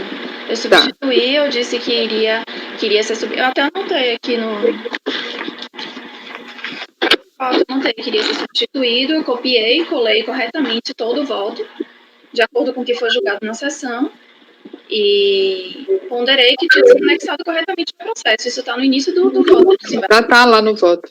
A gente que estava na dúvida se isso seria matéria para embargos ou não, e... tá?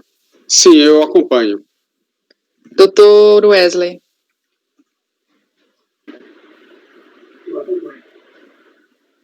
Doutor Kleber. Acompanho.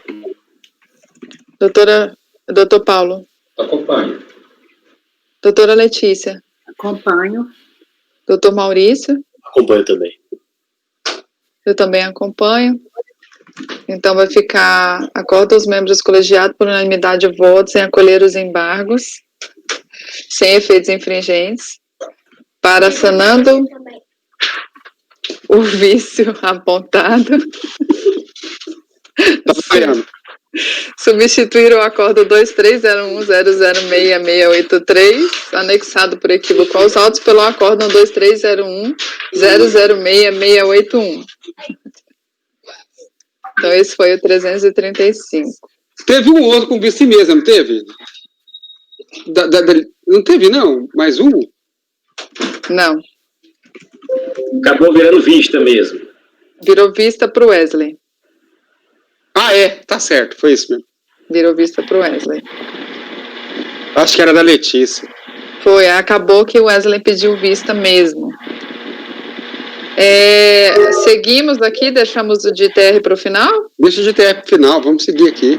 Se puder, eu também gostaria, Sheila, até porque eu gostaria de rever uma alegação, que me parece que é um processo, assim, pelo que eu estou revendo, é um processo muito simples de BTN, em que ele não juntou o laudo de avaliação, mas eu queria dar uma olhada de novo só na alegação do contribuinte para não manter o negar provimento sem avaliar ele juntou um ensaio de recurso voluntário. Eu quero só ele juntou um laudo, um ensaio de recurso voluntário, em que pese está precluso. Eu queria só me certificar. Então, se puder, pelo menos, eu voltar no intervalo para dar uma olhada nele e agora seguir nos de imposto de renda e não for prejudicar a turma, aí eu gostaria de pedir.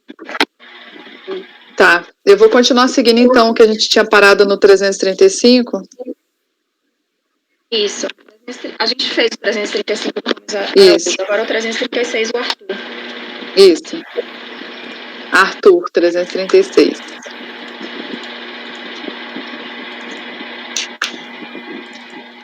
Tá na pasta Arthur, né? Todos já viram visualizar?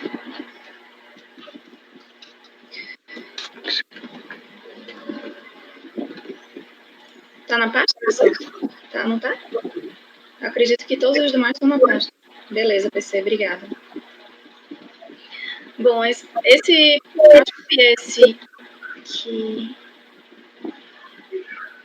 Bom, esse é um pedido de restituição e compensação, tá? O contribuinte, ele constatou-se dedução indevida de despesa de instrução no valor de R$2.000. Além disso, a fiscalização glosou o valor pago à universidade, despesas médicas, teve omissão de rendimentos também, decorrentes do vínculo empregatício, com a Secretaria do Estado de Educação. foi impugnada o lançamento, e a DRJ Belém manifestou seu entendimento no sentido de que o contribuinte não impugnou as infrações objeto do presente lançamento. Desta forma, considera-se não impugnada,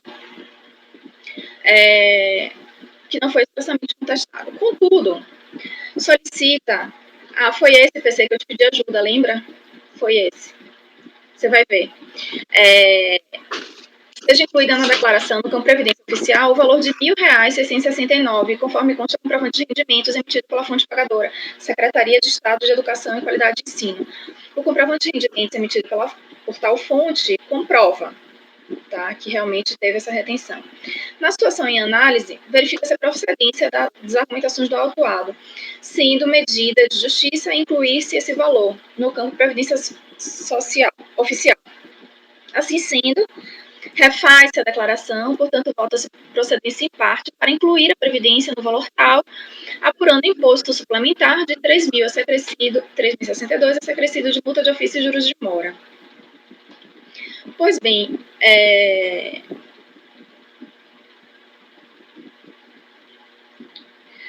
o que ocorreu? Verifica-se que o contribuinte atuou de boa-fé e efetuou o pagamento integral do crédito lançado pela fiscalização. Tinha sido lançado diversas rubricas, tá? E ele concordou, não teve mais litígio. Só o que acontece? Depois que ele efetuou o pagamento integral do quanto devido, né, ele verificou que ele tinha direito à redução de 30% no valor da multa. Só que ele tinha pago o valor total. Então, enfim, o que eu até troquei uma ideia com o PC para ver isso, né? Foi esse, lembra, PC, que eu estava falando, mas ele pagou o valor total, ele pagou o montante, ele tinha direito a ter uma redução da multa, só que acontece que ele já pagou o total e agora ele está pedindo restituição disso. Só que a gente não tem mais competência. Para esse caso específico, a gente não tem nem mais competência. Então, o que eu coloquei foi, ainda que o direito do contribuinte seja legítimo e que esse colegiado tivesse entendimento de que ele fazia jus à redução pleiteada de 30% no valor da multa, essa análise não pode mais ser feita nesse fórum. A lide existente no processo foi finalizada. O contraditório teve o seu fim. Não existe mais lançamento a ser julgado. A competência do CAF desse colegiado, por via de consequência, se encerra com o fim da lide. Todavia, nada impede que, possuindo créditos compensáveis, o recorrente exercite tal direito, mas o processo é desvinculado do presente. É de se dizer, o presente processo não é sede para discutir a restituição de valores porventura pagos indevidamente, como foi no caso concreto. Também que nessa instância administrativa não cabe apreciar o pedido de restituição, mas tão somente julgamento de recurso de ofício voluntário e de decisão de primeira instância. Então, foi isso. Ele tem que solicitar por outro meio. A gente não tem como julgar isso. Não tem mais controvérsia, não tem mais lide. Ele pagou o que ele está falando. Inclusive, o que ele solicitou da inclusão da Previdência Social no valor de R$ 669, isso foi feito. Foi incluído pela DRJ, a qual julgou procedente justamente por isso. Mas não tem como agora a gente dizer que ele tem ou não direito. Ele tem direito, né? Basta ele provar lá, mostrar, olha, eu tinha direito à redução, paguei equivocadamente com 75% e solicitar essa restituição, mas eu entendo que esse não é o fórum. Então, por isso, na verdade, eu não conheço do recurso. Ok. Algum questionamento? Doutor João. Perfeito. Concordo plenamente, doutora Fernanda. Parabéns pelo voto. Não se trata de discutir aqui o indébito dele. Parece que ele tem o indébito, mas não há mais lide. Ele pagou, não tem mais conflito. Não em relação à matéria litigiosa. Pode nascer a partir de agora um outro conflito, é verdade. E também concordo que o caso é de não conhecer, porque ele até pagou o lançamento, o valor lançado, então não tem mais qualquer matéria. O recurso é vazio. O que ele quer é fazer um pedido de restituição. Ótimo, então faça lá na administração tributária o pedido de restituição por pagamento indevido, ou a maior. Ok, doutor Wesley pediu a palavra. Eu me lembro, doutor João, nós tivemos uma discussão, inclusive com o Bellini, salvo engano, que acho que foi uma situação até semelhante, me parece, que no caso havia um pagamento, mas a continuidade da lide seria porque o contribuinte teria um interesse na resolução dela, em específico. Eu não lembro exatamente qual foi aquela vez que a gente debateu. Teria, assim, uma questão de imposto de renda, pessoa física aí, uma situação que ele poderia manter o debate. Eu só não me recordo agora de cabeça, eu vou ter que lembrar disso. Não. Você não lembra, não, né? Doutor Luiz, eu confesso que eu estou lembrado. Não, mas não, eu até admito que há a situação, posso admitir em tese, que há a situação em que tem o pagamento e o litígio continue, se tiver, por exemplo, ele questiona um dependente, ele paga o tributo e continua questionando o dependente, por exemplo. Então, a lide não teria sido integralmente resolvida, mesmo com o pagamento. Resolveu o crédito tributário, mas não a lide.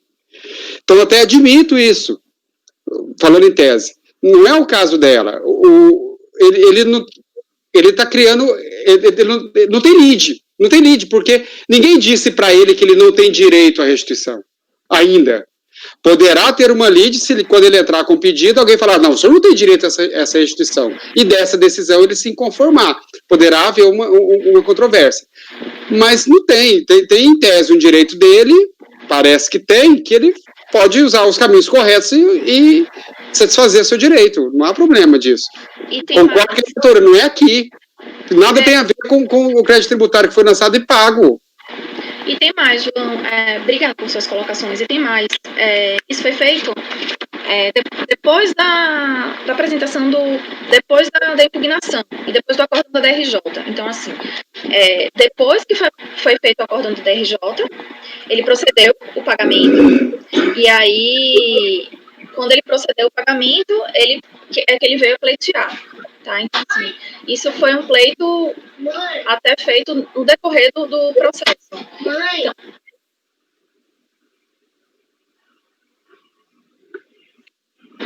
Então, assim, eu entendo que não tem lide. Eu até fiquei na dúvida do que fazer, porque quando eu liguei pro pedir ajuda até o PC, eu falei, PC, o que você acha disso? Eu tenho aqui esse processo, não tem mais discussão, ele já não tinha impugnado, já tinha impugnado só parcialmente. Quando a DRJ analisou parcialmente, porque já metade da lide já não era controversa. Depois ele pagou tudo e só falou que tem direito à restituição do valor X. Então eu entendo que isso não é fórum. Agora, se o doutor Wesley tiver alguma ponderação para fazer no sentido de achar que a gente tem que julgar alguma coisa, de repente eu queria saber qual a matéria que a gente julgaria.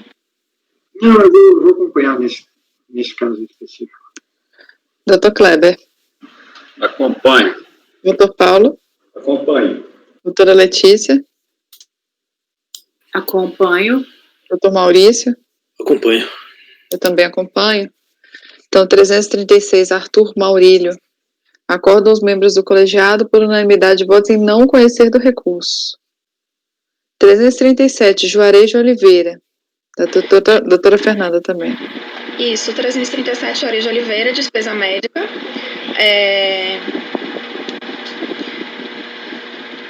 O contribuinte alegou que o valor pago ao cirurgião José Pinos, 16 mil, desse montante, tanto foi pago o reembolso para o plano de saúde, tanto teria sido pago por ele, outro tanto teria sido pago pela esposa. Aceita a glosa do menor, a dedução do menor. Pois bem, da RJ São Paulo, na análise da impugnatória, preliminarmente, aduz que ele impugnou parcialmente, pois não foi contestada a glosa de dedução com a dependente declarado, devendo ser considerado consolidado essa parte. No que tange a despesa médica, de acordo com o que foi informado pelo próprio prestador de serviço médico, o doutor José Pinos, ele teria recebido R$ 8.700 referente a serviços prestados no pré-natal. Embora o impugnante alegue que sua esposa efetivou o pagamento de mais R$ 8.000 em favor desse mesmo prestador de serviço, valor este declarado na DIRPF dela, não foi trazido aos autos nenhuma comprovação de que tal pagamento tenha ocorrido. Foram juntados aos autos um recibo no valor de R$ 8.000, em nome do cônjuge, da cônjuge do contribuinte, datada de setembro de 2009, assinado pelo Dr. José Pinos, na qual informa que o mesmo recebeu, não informa de quem, a quantia de R$8.000 em novembro de 2005, referente a serviço médico de pré-natal. Não foi trazido aos autos nenhuma comprovação de que os R$8.000 declarados pela esposa do contribuinte não estariam incluídos nesses R$8.700 declarados pelo contribuinte. Exceção feita aos documentos juntados de folhas tais, não foi apresentado nenhum elemento de prova que pudesse confirmar que o casal pagou o prestador de serviços R$16.700. Frise-se que, em consulta aos sistemas informatizados da Receita Federal, foi possível constatar que a alegação do contribuinte no sentido de que foi pago ao prestador R$16.700 é incompatível com o declarado pelo próprio prestador no exercício de 2006. Assim sendo, entende a TRJ que a glosa efetuada pela fiscalização foi efetuada em conforme com a legislação tributária.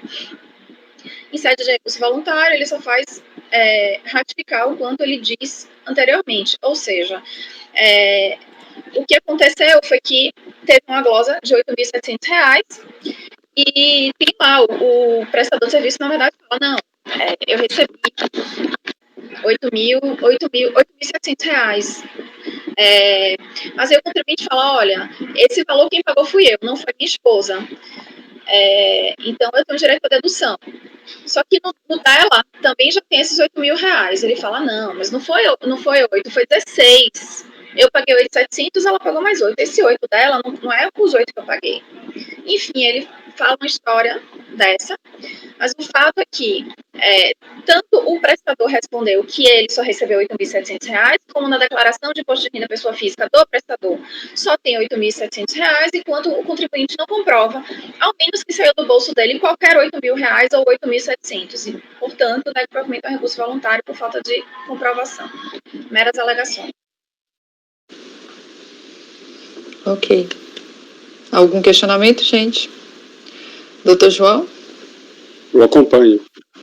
Doutor Wesley?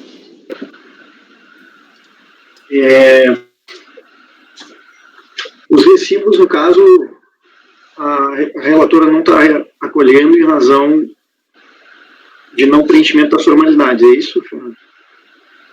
Não é isso não.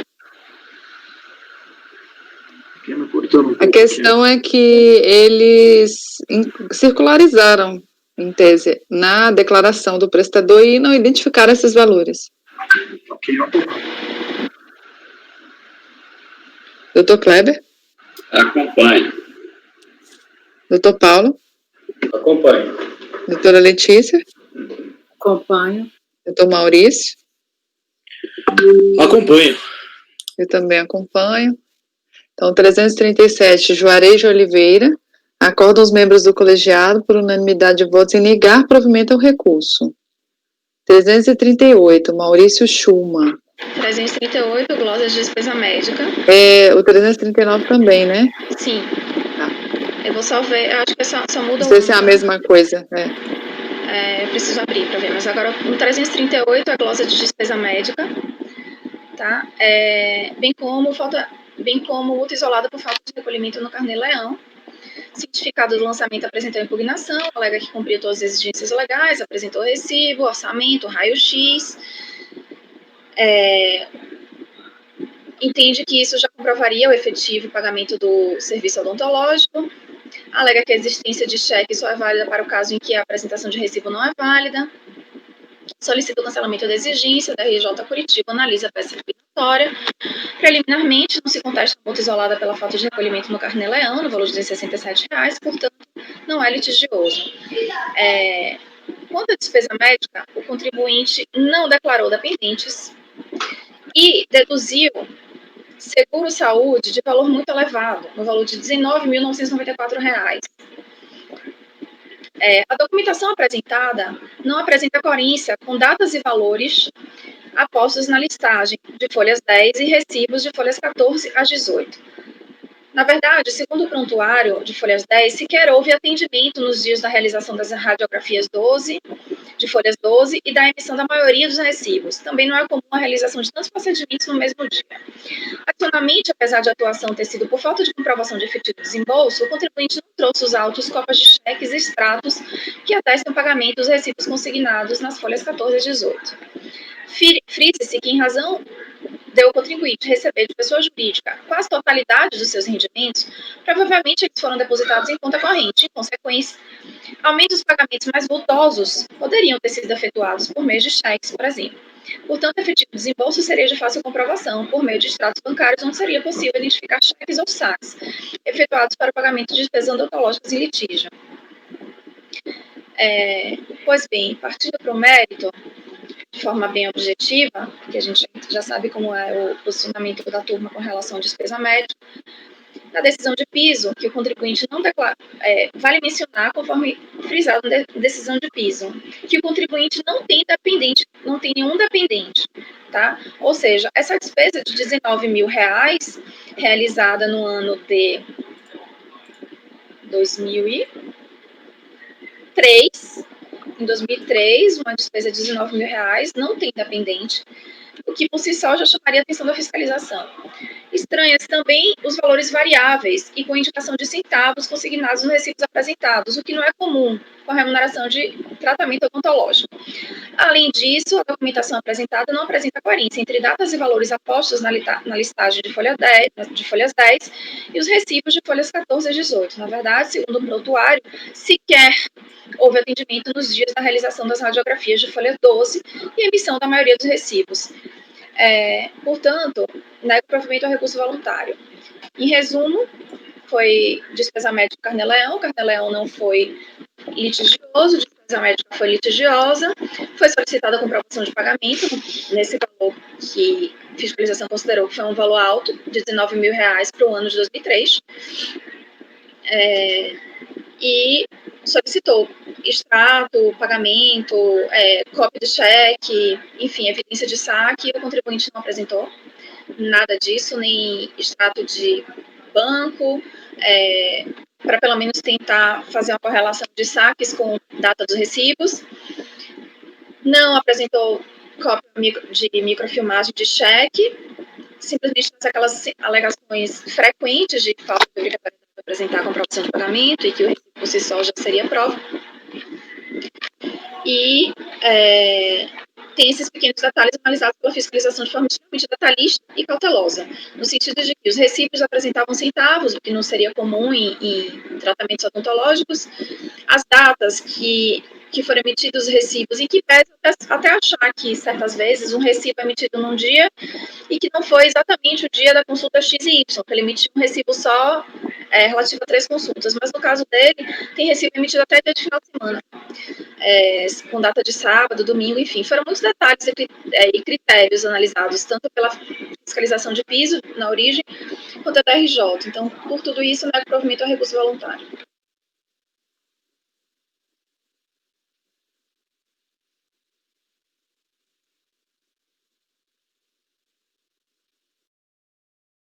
Algum questionamento? Eu vi que tem radiografia, prontuário, recibo. Eu ia perguntar se tinha as despesas que ele falou da clínica médica, que supostamente teria as despesas com pré-natal, enfim. Aqui não é pré-natal, o pré-natal já passou. Foi no outro. Passado. Esse aqui é odontológico, não tem nada a ver. Esse é só odontológico, ele anexa um prontuário. Então, no voto anterior, então.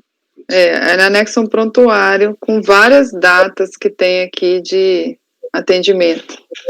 É isso que eu falei, doutora Sheila. Essas datas de atendimento foram analisadas pelo órgão de origem e pela DRJ, justamente falando que teve várias datas que caíram no final de semana, nenhuma data coincide de recibo, coincide com data de radiografia, o valor que ele poderia estar no consultório. Foi analisado esses detalhes.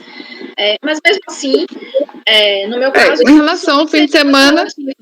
Eu acho até que poderia ter acontecido o atendimento, porque emergência a gente nunca sabe quando que vai acontecer, mas né? No meu caso, isso nem modificaria, porque no meu caso, o entendimento já é muito claro de que quando solicita a comprovação de pagamento, ele não junta nem extrato, eu nego provimento ao recurso voluntário. Então, isso só são pequenos detalhes que me fazem ter certeza de que realmente a fiscalização e a DRJ agem com coerência. Uhum. Doutor João, como vota? Casos de dedução de despesa com saúde são casos que dependem da análise da prova, não tem jeito. A relatora analisou e encontrou vários pequenos indícios que, juntando essas constelações de indício, demonstram que provavelmente essa despesa, na verdade, não aconteceu. E some-se a isso o fato relevante que a relatora trouxe, que é o contribuinte foi intimado a comprovar o pagamento, mas ele não comprovou pagamento nenhum. Então, não é só a questão dos recibos isoladamente.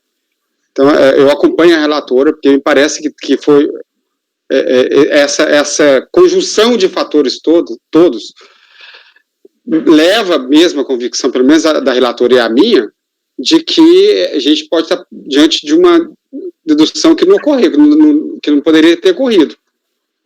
Que não comprova pagamento. Os recibos têm datas de fim de semana. Poderia ser o serviço dentário de fim de semana? Poderia, eu mesmo vou ao dentista ao sábado. Mas todos os recibos do fim de semana que não coincidem com a data de pagamento, nem com os exames, não comprova o pagamento. Você vai juntando os fatores e você forma uma convicção. Eu acho que ele não provou que isso aí de fato aconteceu. Então acompanha a relatora. Doutor Wesley? Eu vou abrir divergência, presidente. Eu tenho um pouco diferente da relatora, apesar de complementar aí as conclusões.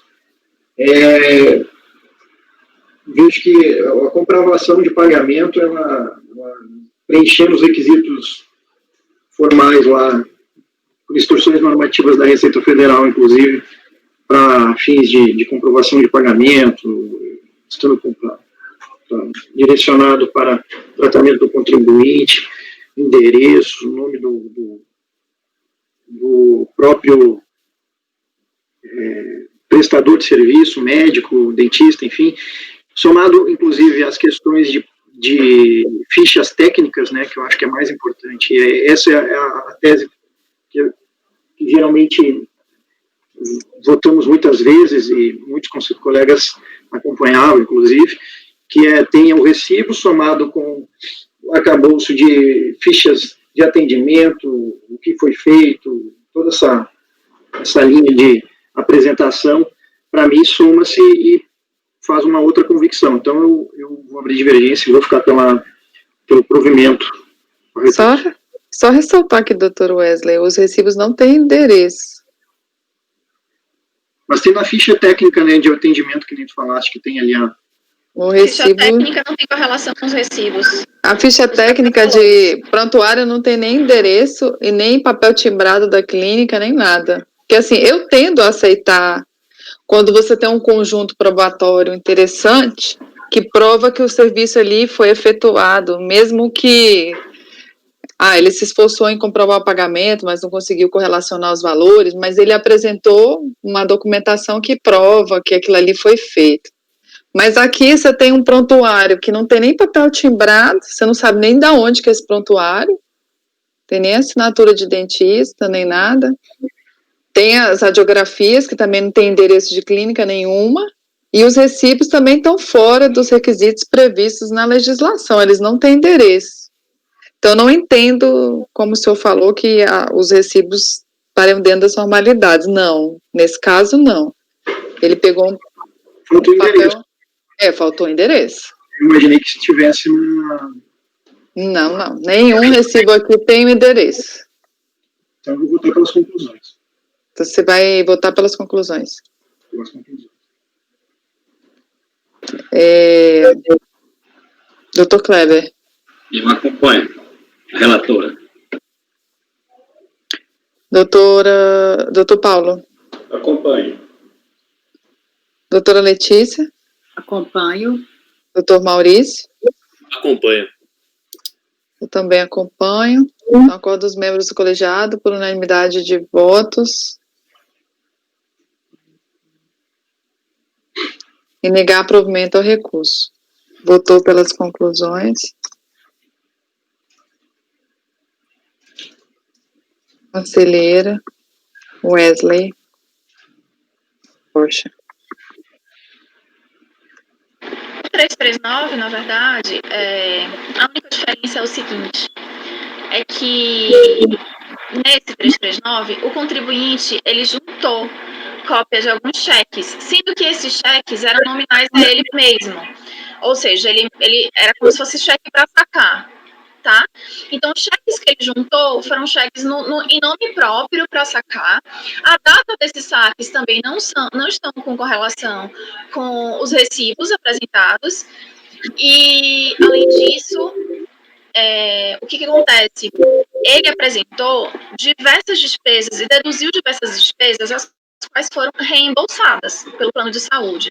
A autoridade fiscal, inclusive, intimou a Fundação Copel e Fundação Itaipu, que eram os convênios utilizados pelo contribuinte para fins de plano de saúde, e solicitou que esses órgãos discriminassem as despesas, se eram reembolsáveis ou não.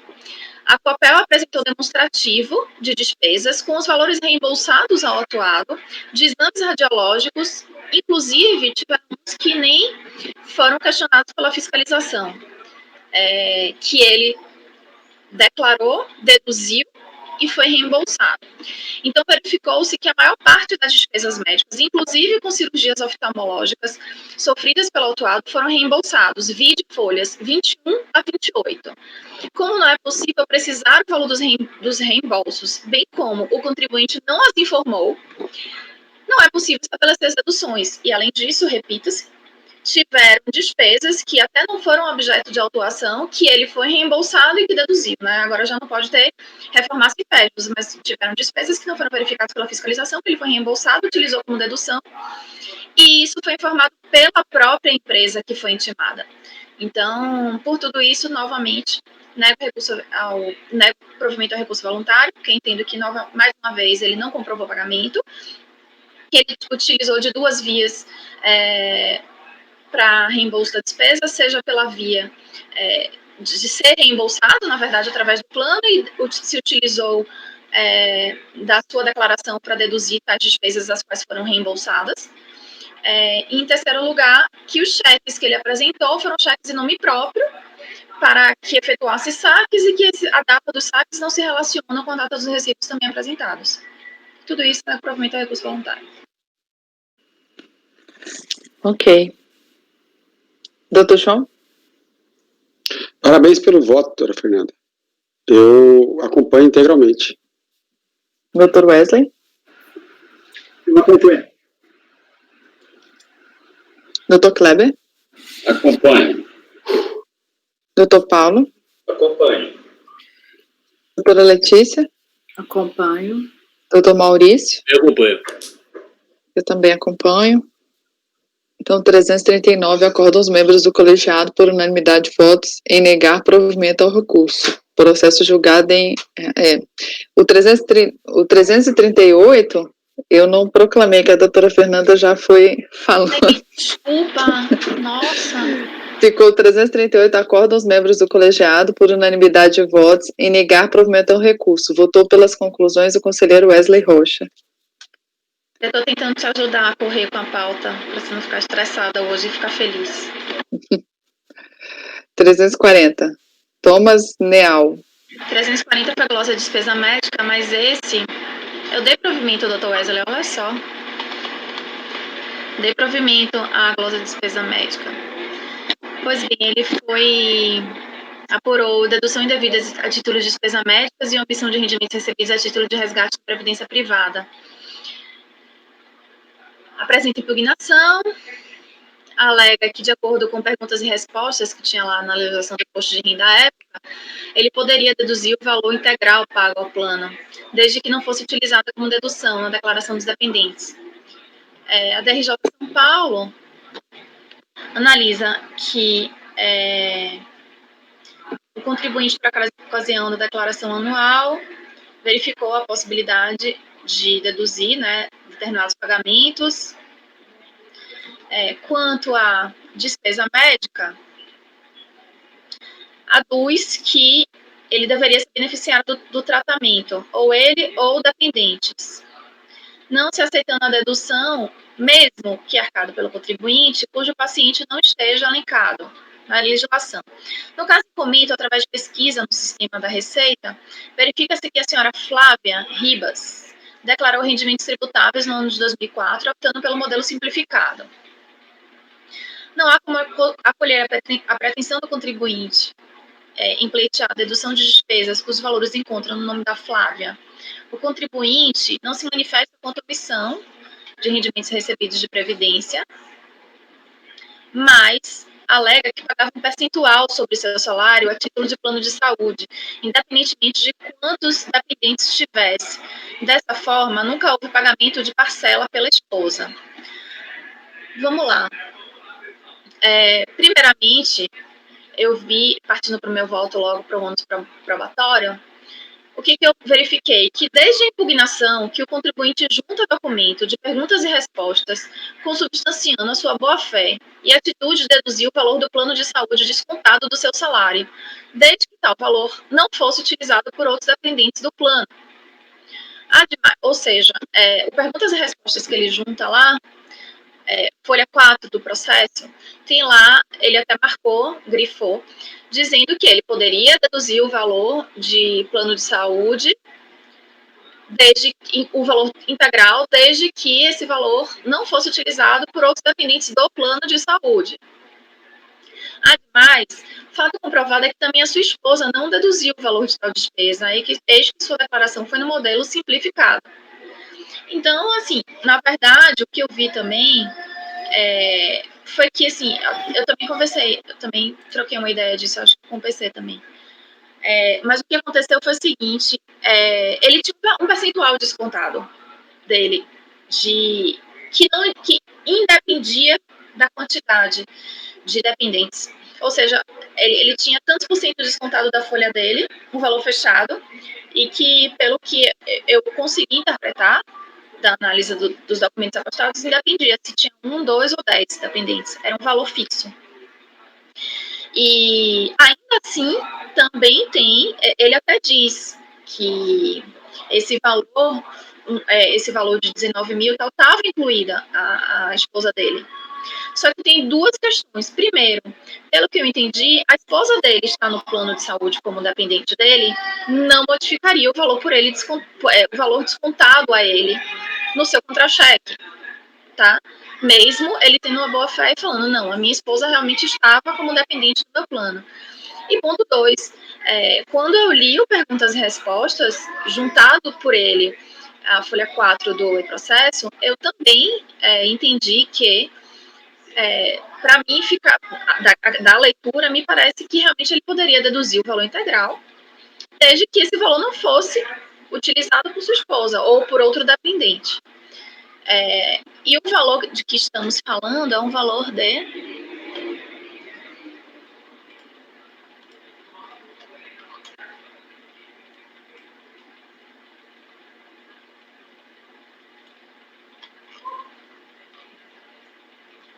Só confirmar, mas eu acho que é 3 mil reais.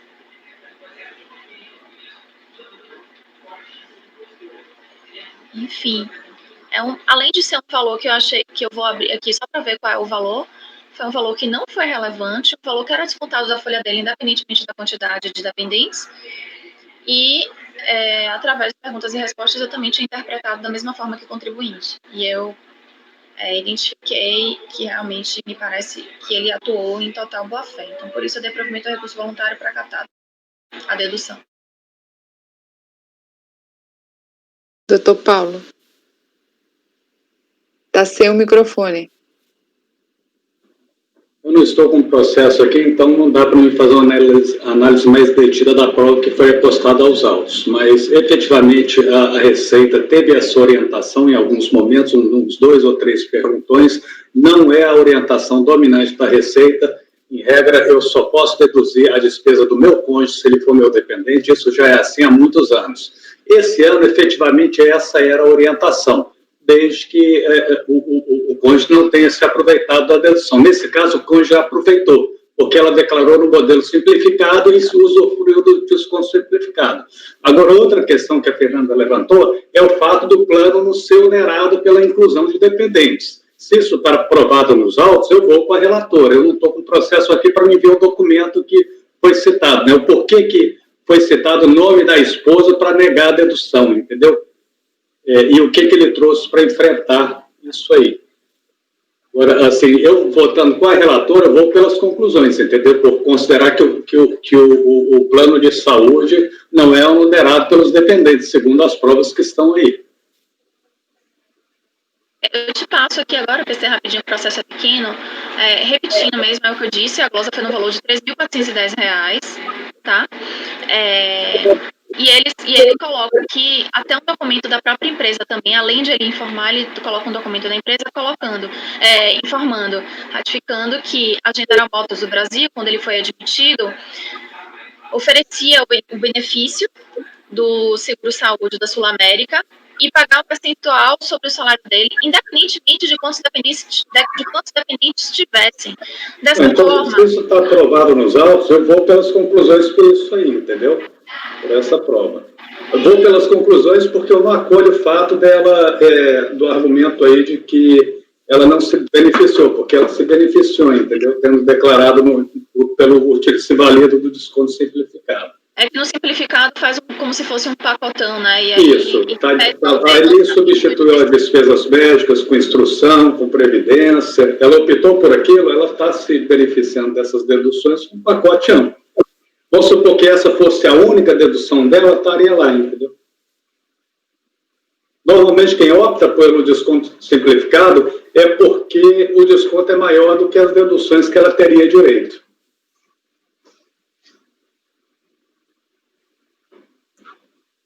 São essas as considerações. Doutor João, alguém mais tem alguma consideração? Eu vou colocar em votação. Eu concordo com o doutor Paulo quanto à questão de desconto simplificado. Seria diferente a hipótese de ela não ser declarante, ainda que não fosse dependente, mas ela, ou mesmo ter declarado no completo e não ter ali deduzido o plano de saúde também. Mas nesse caso, ao optar pelo desconto simplificado, ela optou por admitir naquele valor todas as deduções possíveis, permitidas pela lei, inclusive o plano de saúde. Mas eu também acompanho pelas conclusões, pelas mesmas razões do Paulo. Se o valor era único, não estava discriminado pelo número de segurados, então ele poderia abater totalmente.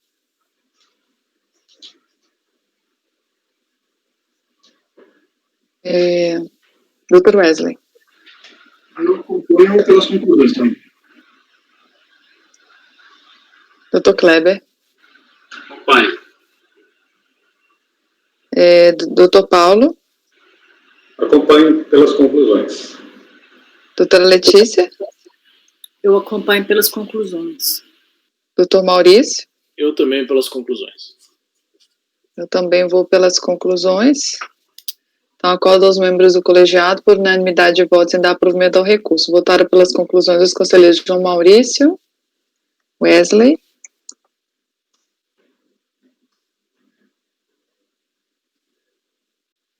Paulo, Letícia,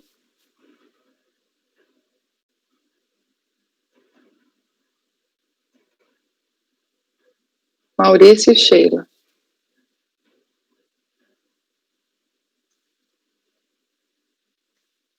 Próximo item é o 341. Vocês querem fazer um intervalo? Fazendo. Vamos? 15 minutinhos? Pensamento aqui, Sheila. Oi? Leu meus pensamentos aqui. Voltamos daqui a 15 minutos, então. Vou interromper a gravação. Obrigado.